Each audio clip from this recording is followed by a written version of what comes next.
Saya berdiri aja. Ya, apa-apa.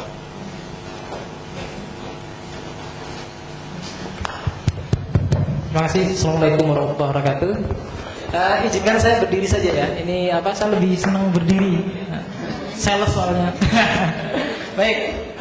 Saya Arif Surahman dari Universitas Gadjah Mada. Kebetulan mungkin ini melanjutkan apa saya dipermudah dengan topik yang sebenarnya sudah dibahas oleh Mbak Lili ya, terkait dengan mobile libraries ya. Kalau Mbak Lili mengistilahkan mobile libraryship, saya mengatakan mobile libraryshipnya sama sebetulnya ya.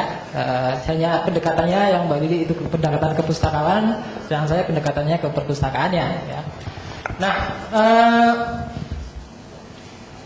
apa yang disampaikan Mbak Lili sebetulnya nanti bisa kita lihat juga nanti dari hal ini. Yang pertama ya, dilihat dari definisi. Karena tadi Mbak Lili juga sudah cukup menerangkan bagaimana sebetulnya kenapa inisiatif terhadap M-Libraries itu muncul ya. Karena ya kita di perkembangan perangkat-perangkat mobile yang sedemikian rupa. Jadi makanya ketika kita bicara masalah definisi, M-Libraries itu berasal dari kata yang pertamanya mobile devices ya. Kemudian bagaimana agar itu bisa mendorong pemanfaatan di perpustakaan. Nah, ini makanya definisi yang disampaikan di sini adalah mobile devices, ya, ada smartphone dan sebagainya, ditambah dengan libraries. Di situ ada information, ada reference, ya, kemudian reference services, catalog, collection, database dan sebagainya, digabung jadi satu. Itu menjadi apa yang kita sebut dengan M-Libraries. Jadi disitulah inisiasi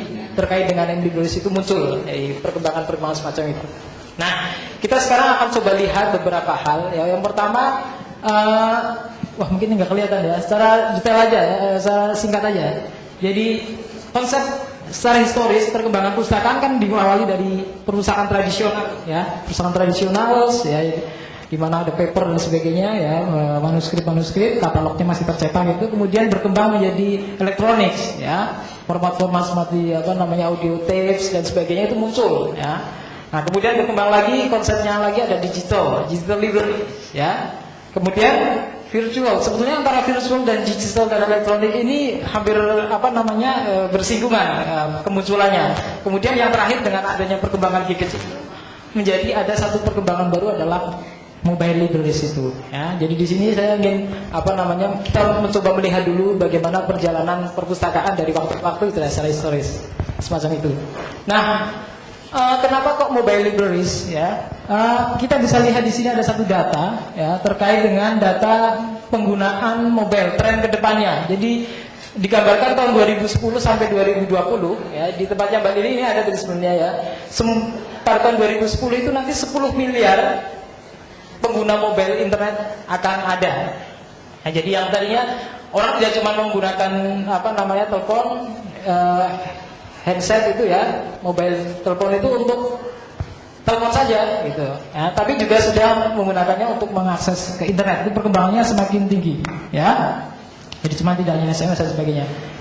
Nah, sebentar ini, oke. Nah, ini penggunaan internet di dunia itu 44% itu ada di Asia. Bisa dilihat 2 kali lipatnya di Eropa dan 3 kali lipatnya penggunaan itu yang ada di hampir 4 kali malah di Amerika Serikat sendiri. Bahkan itu ada 4 kali. Jadi 44%. 40% itu dari Asia, ya. Ini bisa kita lihat. Nah, ini yang membuat sebetulnya saya melihat bahwa potensi-potensi yang ada di Asia itu mestinya harus kita perhatikan, ya. Saya mencoba menampilkan mengangkat tema ini mobile libraries. Sebetulnya saya juga ingin mengajak teman-teman untuk istilahnya mulai kita bukan saya ahli dalam bidang mobile libraries, tapi saya hanya ingin mengajak kita bersama-sama, kita mulai jangan sampai ketinggalan dari teman-teman yang lain di Asia Tenggara, paling tidak semacam itu, ya. Nah, ini dia 5 dari 10 dari Asia Tenggara, ya. Dari yang tadi 40% itu, ya, 40% itu, ya. Yang pertama yang paling besar adalah Cina, ya, kemudian India, Jepang, Indonesia. Indonesia menduduki nomor 4 nih pengguna internet. Ini data Desember 2011, ya. Dan itu 5 dari 10 itu dari Asia Tenggara. Jadi bisa kita lihat bahwa potensi pengguna internet di Asia Tenggara itu sangat tinggi. Oke. Nah, ini perkembangan bagaimana pada awalnya orang menggunakan PC ya. Pada tahun 2005 itu masih banyak ini yang gambarnya ada abu-abu dan orange. Itu penggunaan PC ya di tahun 2005. Kemudian diperkirakan pada tahun 2013-an ke atas nanti ya, itu sudah menyalip. Ini mulai dari tahun 2012 ini sudah lebih tinggi penggunaan ininya, udah meningkat penggunaan smartphone-nya ya, semacam itu. Maaf, ini pengiriman. Jadi produksi dari smartphone-nya lebih tinggi. Kalau penggunaan bisnisnya tetap lebih banyak menggunakan bisnis nanti. Tapi kecenderungannya semakin tinggi. Kita nanti akan lihat lagi. Ini mobile internet user dan penetrasi di Asia Pasifik pada tahun 2009 sampai 2015 itu meningkat. Ya, ini yang merah-merah ini penggunaan mobile phones user. Ya, sedangkan yang ini mobile internet user. Bisa dilihat. Ya, penggunaannya semakin meningkat. Nah, kemudian bagaimana perkembangan antara penggunaan mobile ya dengan penggunaan desktop, perangkat-perangkat desktop. Ini bisa kita lihat yang biru ini adalah kecenderungan bahwa di Asia ya, kecenderungannya bahwa pemakaian desktop itu semakin menurun. Ya, sekitar 20% ini. Ya, sedangkan ini periode April 2011 sampai Oktober 2012 nih. Jadi terakhir saya ambil Oktober 2012. Nah, perkembangan ininya untuk mobile ini naik terus. Ya, kecenderungannya naik. Nah, di Indonesia bagaimana? Di Indonesia juga naik. Ya, kecenderungannya nih. Malah fluktuasinya tidak smooth seperti yang di Asia, tapi dia lonjakannya cukup bagus ya. Dan ini juga penurunannya cukup tajam penggunaan desktop. Makanya tidak heran kalau misalkan tadi Mbak Lili bilang warnet itu semakin lama semakin hilang ininya ya. Ini di Indonesia. Jadi saya mencoba melihat dulu potensi-potensi yang ada di kita. Nah, MB-Bonus itu seperti apa sih? Ya itu ya. Tadi sebenarnya Mbak Lili sudah banyak menyinggung sebenarnya ya. Beberapa aplikasi yang mungkin biasa kita terapkan di perpustakaan sebetulnya ada banyak ya. Yang pertama sebenarnya kalau kita lihat dari metodenya atau caranya itu ada dua. Yang pertama adalah menggunakan apa yang dinamakan mobile applications. Ya, artinya tadi yang EliteMe itu ya, EliteMe-nya dari JLA itu adalah yang termasuk dalam mobile application. Artinya kita membuat satu buah aplikasi yang itu bisa kita install ke smartphone kita sehingga kita bisa mengakses lebih gampang, misalkan koleksi e-books-nya gitu ya, hanya sekedar mengetahui katalog dan sebagainya. Nah, ini atau tadi peta perpustakaan di seluruh jaringan perpustakaan di seluruh DIY itu seperti apa, itu menggunakan mobile application. Nah, tapi di samping juga ada yang namanya mobile web version ya. Mobile web version itu kalau kita contohnya paling gampang, Bapak Ibu sekalian kalau mengakses Detik gitu misalkan ya, dengan menggunakan tablet ataupun iPhone kita, biasanya nanti secara otomatis dia akan dilarikan ke mobile. Ya, sebenarnya basisnya tetap web ya, web version, tapi dia larikan ke bentuk mobile ya. Nah, di beberapa kasus di perpustakaan di kita itu masih belum, jadinya dipisah, jadi belum otomatis ya. Macam itu, atau kadang malah sama sekali tidak ada versi mobilenya, sehingga ya kalau akan dibaca oleh smartphone ya mungkin harus pakai kaca pembesar. Harus pakai ya kaca pembesar ya, istilahnya gitu. Nah, apa saja ini yang bisa atau yang saya coba telusuri itu ada beberapa, itu mobile opak ya. Mobile opak itu ya online public access catalog, jadi memang sekedar untuk akses kata saja. Walaupun penelitian dilakukan oleh salah seorang di Amerika, saya lupa namanya, tapi ada artikelnya banyak sebenarnya tentang itu menunjukkan bahwa sebetulnya penggunaan mobile OPEC ini sangat rendah. Artinya mereka tidak butuh itu sebetulnya, dalam tanda kutip ya. Mereka tidak butuh itu. Mereka lebih butuh bagaimana mereka bisa mengakses ke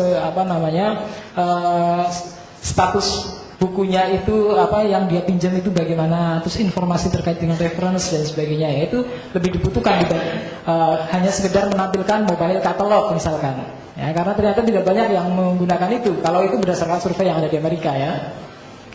Kemudian M-Contents Delivery atau M-Content ya, di sini bisa ada podcast dan sebagainya ya. Kemudian ada e-books ya, itu bisa masuk ke situ, mobile contents Ya, jadi kita bisa baca buku ya, yang sekarang trennya kan begitu, kita baca buku. Perpustakaan menyediakan satu koleksi, yang koleksi itu koleksi yang bisa langsung kita telusur lewat mobile, terus kita tampilkan bahwa itu bentuknya electronic books, ya semacam itu. Kemudian databases ini, mobile databases ya, kita dipermudah sebenarnya oleh teman-teman provider atau penyedia dari misalkan EBSCO ya. EBSCO kan dia punya versi mobilenya. Nah, itu kita sebenarnya tinggal ngambil saja dari mobile itu, kita sudah bisa akses ya, macam itu. Kita bisa menyesuaikan. Kemudian mobile reference resources, jadi bagaimana layang-layang reference, hanya tanya apa itu sesuatu hal, misalkan komodo itu prosesnya seperti apa misalkan gitu kan, proses berkembang biaknya seperti apa gitu, mungkin bisa juga tanya ke perpustakaan kan, ya, semacam itu ya.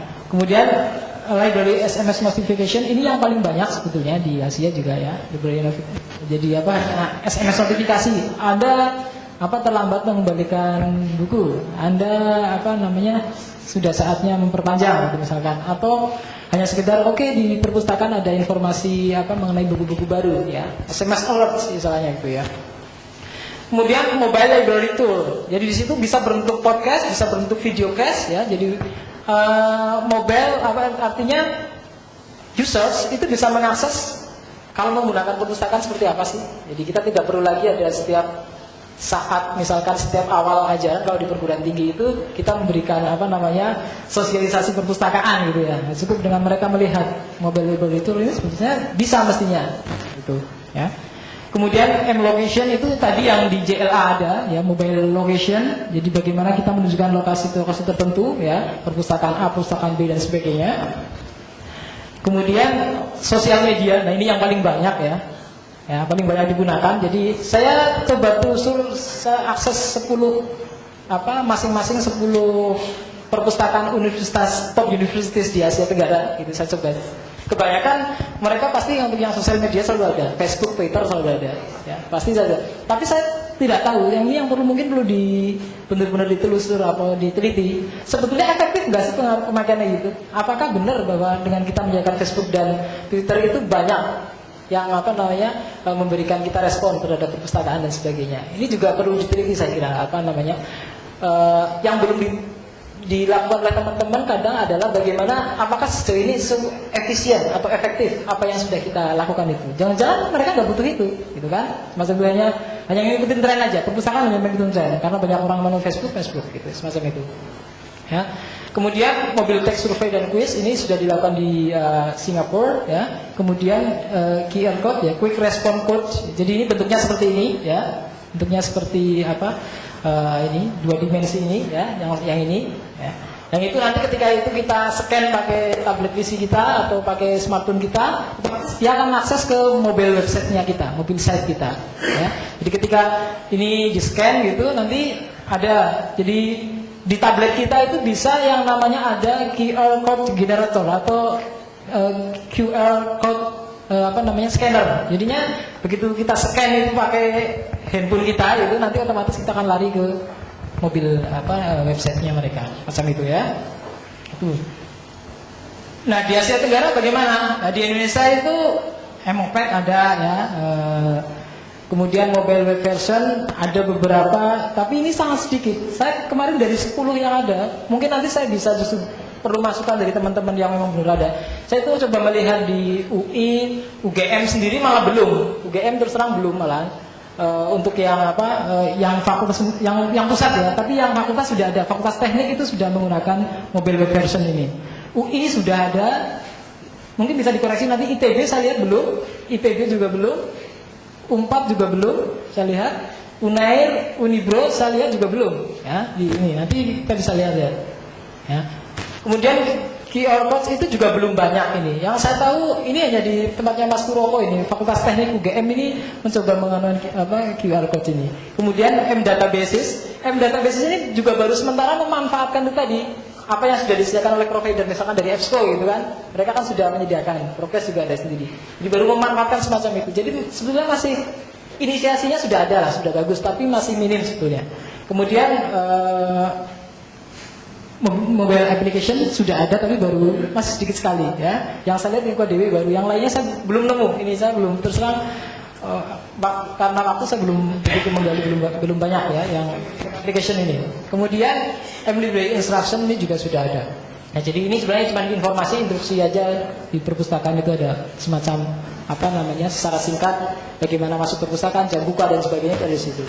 Nah, yang paling lengkap itu di Singapura. Ya, di Singapura itu dari 10 yang saya lihat, ya, saya terakhir ini mencoba menelusur 10 gitu ya. Rata-rata itu mereka sudah punya mobile web version dan rata-rata mereka sudah mempunyai mobile applications. Ya, jadi dua-duanya mereka sudah punya dan sangat macam-macam di situ ada. Ada mobile OPEC, ada mobile database, ada mobile library instruction, mobile collection, SMS notification, ya. Bahkan yang di NTU saya coba kemarin lihat, kita bisa lihat lewat mobile itu, misalkan di perpustakaan itu sedang ramai atau tidak. Jadi kita nanti itu otomatis masuk ke CCTV gitu ya. Jadi kita bisa lihat. Atau di kantin gitu, itu di kantinnya ramai atau tidak. Itu ada bisa kelihatan kalau yang di NTU itu, ya. Nah, ini ada reference, aplikasi sosial media, survei, ya, QR code dan lain-lain. Malaysia hampir sama dengan Indonesia sebetulnya. Filipina lebih ketinggalan kalau saya lihat dibanding yang lainnya, ya. Walaupun Indonesia sebenarnya juga sangat minimalis. Thailand lumayan ada itu dari salah satu, kalau nggak salah, Narration itu sudah pakai Narration Library, itu sudah menggunakan yang mobile version. Di sini ada MOPEC, Databases Collection dan sebagainya. Vietnam dan Brunei ini hanya sekedar SMS notification, ya. Jadi hanya yaitu peringatan buku sudah dikembalikan, reference service gitu ya. Laos dan Kamboja, bahkan kalau yang Laos dan Kamboja ini bahkan websitenya saja ada beberapa yang tidak punya. Jadi ya saya lihat ya website aja nggak punya, ya, macam itu. Dan ada yang satu yang punya itu pun masih format web 1.0, masih HTML aja. Ininya HTML satu halaman saja, semacam itu. Itu yang ada di Asia Tenggara. Nah, ini salah satu contohnya, ini yang di NTU, ya. Nanti mungkin saya juga akan bisa, kalau masih ada waktu, bisa memperlihatkan beberapa gambar-gambar di situ. Kemudian NUS Library ini ada di NUS. Nah, ini yang tadi punya EditMe, ya. MOPEC, Library Guide, Application, QR Code, ini di JLA dan sebagainya. Kemudian ini yang agak nggak jelas, ini saya soalnya cuma saya foto pakai tab saya, jadinya. Ini saya coba akses pakai perangkat saya, ya, Android ini Mbak. Nah, tapi sayangnya saya heran, mungkin perlu Mbak Lili untuk yang JLA itu saya install di Android ini nggak bisa. Jadi mungkin pertanyaannya adalah, jangan-jangan Androidnya, padahal ini Android terbaru, termasuk di tab saya yang Androidnya terbaru, Galaxy Tab 2 itu nggak bisa akses, untuk yang JLA nggak bisa terinstall. Artinya mungkin ada sedikit masalah upgrading dan sebagainya yang perlu dilakukan oleh ini. Jadi mobile application juga ternyata kompatibilitas menjadi penting, ya. Di sini saya mencoba mengaksesnya, ternyata begitu yang terjadi. Jadi percuma kalau kita sudah mencoba mobile application tapi ternyata itu tadi, mulai dari top level jenis smartphone-nya, dari top level sampai low end, itu ternyata tidak bisa semuanya tercover. Itu juga percuma sebetulnya, ya, macam itu. Oke. Nah, kendalanya, hambatannya apa? Keterbatasan kemampuan staff sebetulnya. Ya, ini terjadi di UGM juga terjadi. Artinya tidak semua staff itu punya kemampuan TIK yang bagus, ya. Kemudian sinergi antar unit. Nah, sinergi antar unit itu juga penting karena terutama dengan teman-teman di TIK, ya. Saya mengembangkan di perpustakaan saya kebetulan gitu, saya selalu berhubungan baik dengan TIK. Bagaimana saya karena ada keterbatasan di tempat kami, ya saya selalu berdiskusi. Saya pengen mengembangkan ini gimana gitu. Jadi diajak teman-teman TI itu. Ya, ini memang jadi kendala di mana-mana. Kemudian belum adanya standar konsep implementasi terbaik. Jadi sebetulnya mobile libraries yang bagus itu seperti apa sih? Itu ternyata tidak ada standarnya. Sehingga setiap orang itu mempertimbangkan sendiri, ya, yang menurut mereka oke, ini yang paling dibutuhkan oleh usersnya, semacam itu. Jadi belum ada standarnya, nggak ada. Jadi mungkin ya kita kalau mau ya benchmarking sendirilah, nyoba lihat sendiri. Investasi yang cukup mahal dan keterbatasan dari sumber dana, karena ini menyangkut banyak hal ya sebetulnya.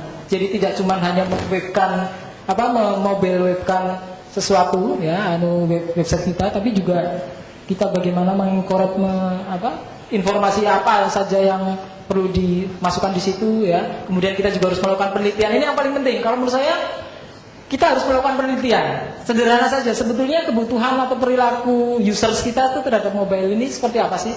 Ya kan? Kalau enggak ya percuma. Kita sudah bikin mobile application, mobile libraries, ternyata penggunanya belum sampai di situ. Ya, itu gawat. Ya. Jadi kita, kalau menurut saya, kita jangan selalu terjebak kepada bahwa kita harus mengikuti tren itu secepat mungkin, tapi kita juga harus melihat usersnya kita seperti apa. Nah, itu yang paling penting. Kemudian, nah ini terkait dengan evaluasi efisiensi dan efektivitas. Ternyata beberapa perpustakaan juga masih belum bisa melihat sebetulnya itu efisien nggak sih, efektif nggak sih, aplikasi yang kita bangun melalui itu, MLibraries itu, gitu kan? Ya, apakah memang benar bahwa itu yang dibutuhkan oleh user kita? Ternyata itu survei semacam itu belum banyak dilakukan, ya. Dan saya belum menemukan. Mungkin di Amerika itu sudah ada itu tadi. Ternyata yang dilakukan oleh Mills itu sebelum dia mengadakan project MLibraries itu dia melakukan penelitian. Ternyata memang pada saat ini user itu lebih banyak menggunakan mobile phones-nya dia, mobile device-nya dia itu hanya untuk SMS, foto, ya, update status gitu kan ya. Ya semacam itu, ya. Tapi untuk yang ke arah bahwa dia akan mencari sesuatu di melalui mobile itu masih kurang. Nah, itu jadi masalah sebetulnya. Ini penelitian yang valid dari salah satu di Kanada kalau nggak salah, ya, macam itu. Dukungan kebijakan lembaga induk juga penting ya. Kalau kita mau mengembangkan tapi lembaga induknya juga nggak mendukung, juga dananya nggak keluar dan sebagainya, ya. Kekhawatiran peningkatan biaya pemeliharaan ini jelas nanti karena ada banyak hal termasuk dari sisi hardware dan pengembangannya. Nah, keterbatasan waktu staff. Jangan sampai misalkan kita sudah bikin akun web Facebook lah paling gampang, bikin akun Facebook atau Twitter, tapi ternyata nggak ada yang mau mulai itu. Ada banyak pertanyaan ke situ, masuk ke Facebook, ke Twitter kita, nggak ada yang balas, ya kan? Karena apa? Karena ternyata pustakanya masih sibuk dengan yang kritikal yang kita biasa lakukan itu. Itu kan jadi masalah juga sebetulnya. Jadi banyak hal yang harus dipertimbangkan sebetulnya. Kemudian ini yang paling penting. Yang paling penting ternyata termasuk di tempat saya juga gitu ya. Tidak atau belumnya konsep MLibraries bagi staff dan users. Jadi mereka juga belum begitu ini. Ya. Taunya user ya pokoknya mereka menggunakan mobile phones ya, menggunakan dan sebagainya. Tapi mereka tidak punya pikiran bahwa oke, perpustakaan itu perlu begini belum ada. Ya. Itu menjadi kendala.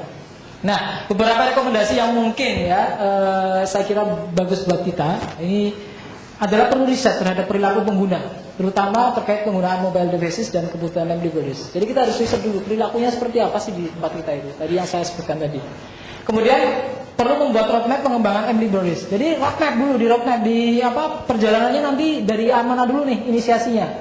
Jangan langsung mobile application yang membutuhkan dana besar. Jangan itu dulu, tapi kita lihat dulu bertahap, ya. Disesuaikan dengan tadi hasil risetnya itu tadi bisa digunakan untuk menyusun bagaimana roadmap-nya ke depan seperti apa. Kemudian peningkatan kemampuan dan pengetahuan staf perpustakaan terkait TIK dan juga ini yang penting karena tidak usah harus tahu secara teknis, tetapi tahu bahwa sekarang itu ada teknologi semacam itu yang bisa dimanfaatkan perpustakaan, sehingga kita bisa berdiskusi dengan orang TIK. Ya, jangan sampai kita mandek. Ya. Kalau saya ke teman-teman selalu bilang, yang penting kalian tahu bahwa ada tentang perkembangan teknologi semacam ini. Perkara nanti teknisnya kita laksananya bagaimana, kita bisa diskusi dengan orang yang lebih bisa semacam itu. Ya, jadi ini harus ditingkatkan semacam itu. Kemudian sinergi dengan pihak-pihak terkait, termasuk tim TIK tadi kalau di tempat saya. Kemudian yang paling gampang yang mungkin bisa kita lakukan sekarang membuat situs fleksibel untuk perangkat mobil dengan mobile web version. Nah ini misalkan Bapak Ibu sekalian menggunakan Joomla atau WordPress itu sudah ada. Joomla for mobile, WordPress for mobile, ya, itu secara sederhana itu bisa dilakukan. Ini yang dilakukan oleh perpustakaan Fakultas Teknik UGM. Ya, jadi ya inisiasi saja, hanya mencoba aja dulu. Ya. Kita kan tidak bisa langsung expert, tapi kita coba-coba dulu. Ya. Jadi semacam itu. Saya kira mungkin dari saya itu masih ada waktu, kalau enggak ya nanti saya serahkan ke Mbak Ed.